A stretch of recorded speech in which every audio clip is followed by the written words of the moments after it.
Au nom du Père et du Fils et du Saint-Esprit. Amen. La paix de Jésus soit dans votre maison. J'espère que vous allez bien, que vous êtes dans la paix et la joie de Jésus. Alléluia.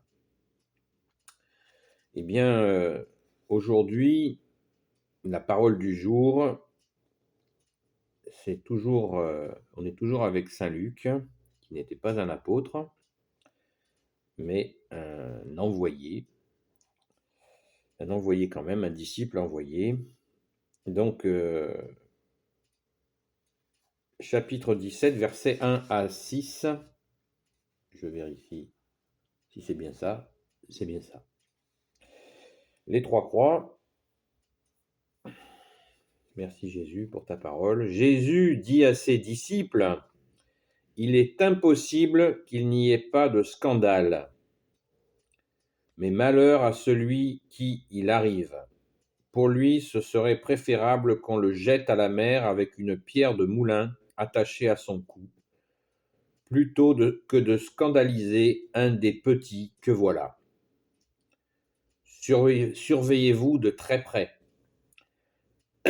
Si ton frère pêche contre toi, reprends-le, et s'il regrette, pardonne-lui. S'il pêche contre toi 7 fois le jour, et que 7 fois il revienne vers toi en disant « Je regrette », tu lui pardonneras.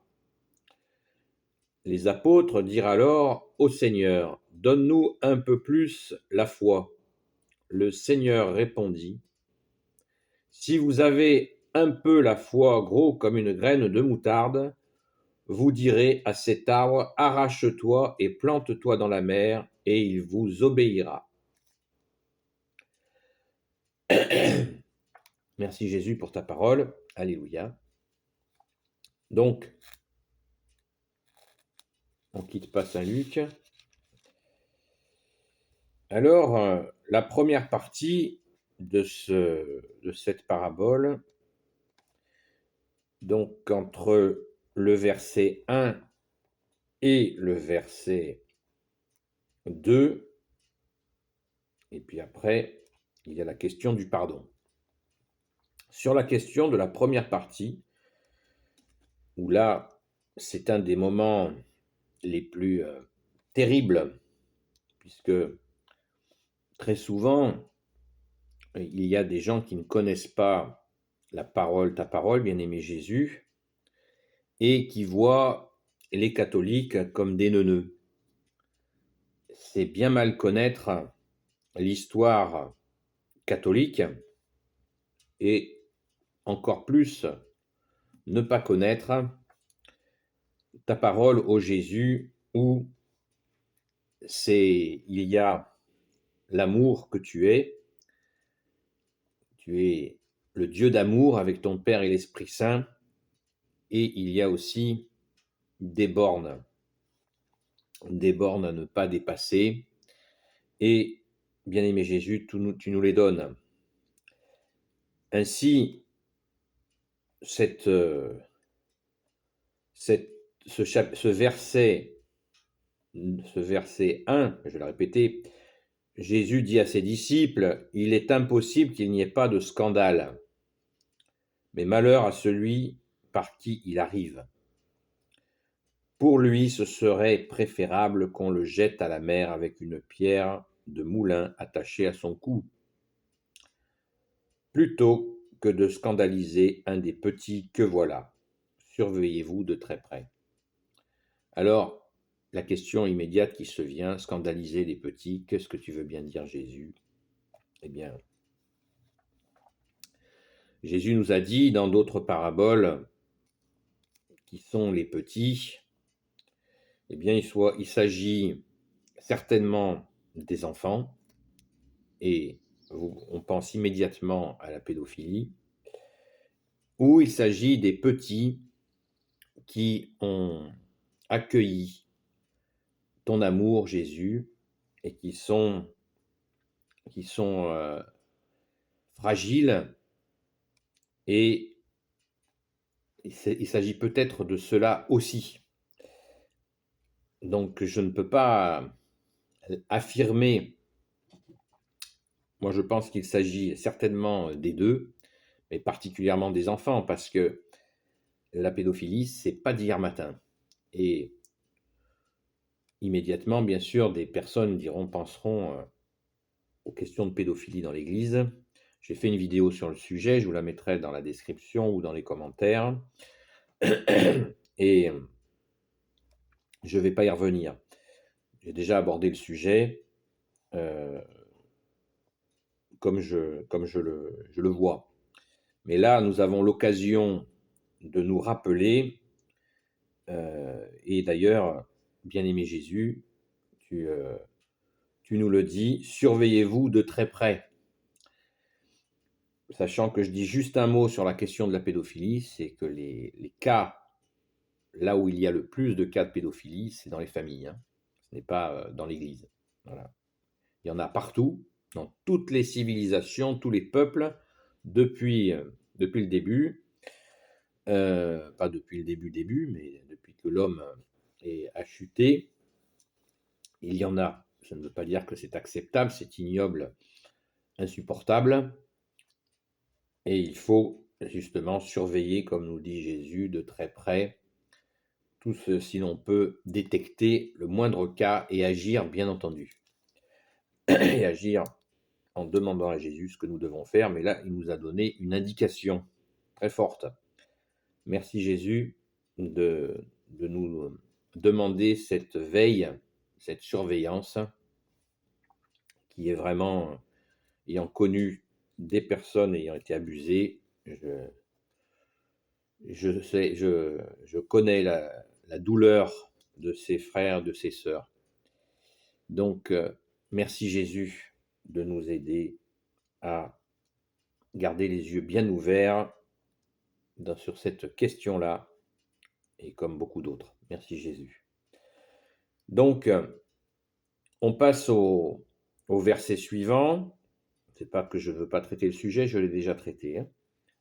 Et vous aurez le lien de la vidéo. Si ton frère pêche contre toi, et reprends-le. Et s'il regrette, pardonne-lui. Parce que, pourquoi cette question du pardon, elle est récurrente. Là, de la même manière, nous sommes présentés, les catholiques, comme étant des gens qui pardonnent tout le temps. Et ici, j'en discutais hier avec notre chère doyenne Arlette, qui vous passe le bonjour, et on parlait de la question du pardon. Et on a besoin de se rafraîchir la mémoire de cette parole, on se disait hier, de ta parole, Jésus, sur le pardon. Parce que nous tombons régulièrement dans l'humanisme au lieu de rester catholique. L'humanisme est d'origine pas claire, c'est le moins qu'on puisse dire, pour ne pas dire démoniaque. L'humanisme, c'est encore un cheval de Troie pour essayer de faire tomber l'Église, mais bon, ça n'a pas fonctionné, ça ne fonctionnera jamais. Ta parole, Jésus, elle ne passera jamais. Le monde dont l'humanisme fait partie passera, on le voit sous nos yeux, ce que font les humanistes, c'est du grand n'importe quoi. Donc, si ton frère pêche contre toi, reprends-le, et s'il regrette, pardonne-lui. Reprends-le, dans cette traduction, il est dit reprends-le. Dans une autre traduction, il est dit fais-lui de vifs reproches. Et après, les traductions sont d'accord pour dire pardonne-lui. Donc la question du pardon, on ne peut pas dissocier la question du pardon de la question de la contrition, ce qui veut dire du regret de ses erreurs. Quand nous avions fait du mal à quelqu'un, Jésus souhaite que nous faisions acte de contrition, que nous demandions pardon directement à la personne concernée. Jésus a ensuite institué la confession auprès d'un prêtre. Donc, quand nous avons fait du mal, des erreurs, eh bien, nous pouvons demander le pardon, ton pardon, Jésus. certains se moquent de ce temps qui est un sacrement, le sacrement du pardon, et ils ont bien tort, car c'est bien un rendez-vous d'amour avec toi, Jésus, où nous demandons pardon pour nos fautes. Si nous avons la possibilité de demander pardon aux personnes à qui nous avons fait du mal, eh bien faisons-le, à condition que ça ne surajoute pas du mal. Parce que des fois, il y a des personnes à qui nous avons fait des torts et qui sont dans un tel état que de réchauffer la faute pourrait conduire à une nouvelle faute. C'est pour ça, certainement, bien-aimé Jésus, tu as instauré cette confession qui permet de demander pardon par toi, Jésus, qui porte nos fautes. Et il faut bien sûr bien le comprendre, et c'est une sincérité. Certains rigolent en disant ouais, tu fais des erreurs, et puis tu demandes pardon, et puis c'est comme ça, tu fais ce que tu veux tout le temps. Donc ça, c'est une caricature, c'est hors sujet. Jésus bien-aimé, tu sondes les cœurs et les reins, et il n'est pas question d'insincérité dans la démarche de confession, sinon, Jésus ne sera pas là pour le pardon. Nous avons à être sincères dans ce que nous disons, demandons.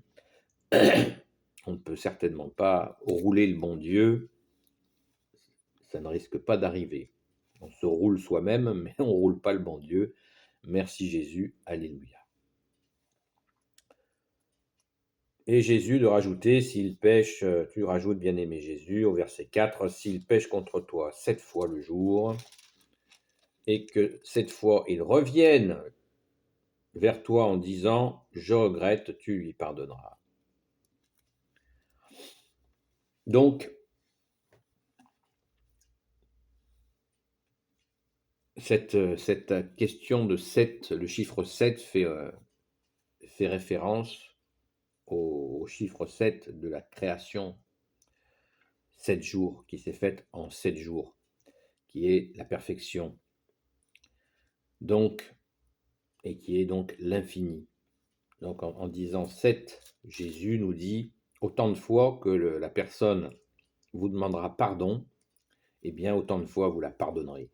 Voilà, parce que un peu dans d'autres évangiles, enfin dans d'autres paraboles, Jésus nous dit nous serons pardonnés à la mesure aussi de notre pardon de nous-mêmes. Voilà, parce que quand on demande pardon pour nos fautes, et si on refuse le pardon, eh bien, forcément, l'oreille de Dieu sera là pour entendre notre non-pardon, et nous risquons d'avoir un petit problème à demander pardon si nous refusons de pardonner les autres. Donc c'est un travail, et nous ne sommes pas seuls. Jésus, tu es là pour nous apprendre à pardonner. C'est un travail. Et j'ai fait aussi, c'est pas pour me gonfler les chevilles, mais j'ai fait beaucoup de vidéos sur la question du pardon. Là, j'y reviens parce que ça nous fait du bien d'entendre ta parole, Jésus, et c'est toi notre seul enseignant, et nous montre bien que, contrairement à ce que certains blablatent, nous disions hier en rigolant avec la doyenne que nous ne devons pas, il faut discerner, à mon humble avis, il faut discerner quand quelqu'un ne nous demande pas pardon, et quelqu'un nous a fait du mal et ne demande pas pardon. Qu'est-ce qu'on fait? On lui pardonne? Eh bien, on lui pardonne oui et non. On lui pardonne pas au sens où, si cette personne doit faire un acte de regret, il faut absolument la laisser le faire. On n'est pas maso, si quelqu'un nous fait du mal, on ne va pas le fréquenter, on est d'accord. Donc si quelqu'un nous fait du mal, on se détourne, tout simplement. Hier encore, saint Paul nous parlait des gens qui ont cette méchanceté, et on n'est pas masochiste. Et si la personne à un moment donné, vient vers nous et regrette ses actes, eh bien sûr, on pardonne avec dans ton Sacré-Cœur, ô Jésus, et quel bonheur de pouvoir pardonner. Merci Jésus, parce que c'est toi qui nous tiens dans ce pardon. Comme dans toute chose, alléluia. Et, alors je disais non, donc on passe son chemin avec des gens qui nous font du mal, on passe son chemin. Bon, s'ils regrettent, ils regrettent. Mais par contre, on passe leur chemin, mais on n'entretient pas de rancune. C'est là où il y a il y a un petit peu de pardon. On ne tient pas rancune des personnes qui nous ont fait du mal. Sinon, ça devient obsessionnel. Donc, à un endroit, il y a une démarche de pardon, mais qui n'est pas accomplie. Parce que ce n'est pas notre problème. Celui ou celle qui a fauté envers nous, ce n'est pas nous qui sommes responsables de sa faute. On est bien d'accord. Hein, on ne va pas lui demander pardon de nous avoir agressés.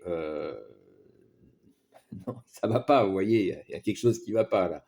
Donc, restons dans la parole où Jésus nous dit bien, hein, c'est très clair, s'il regrette, pardonne-lui.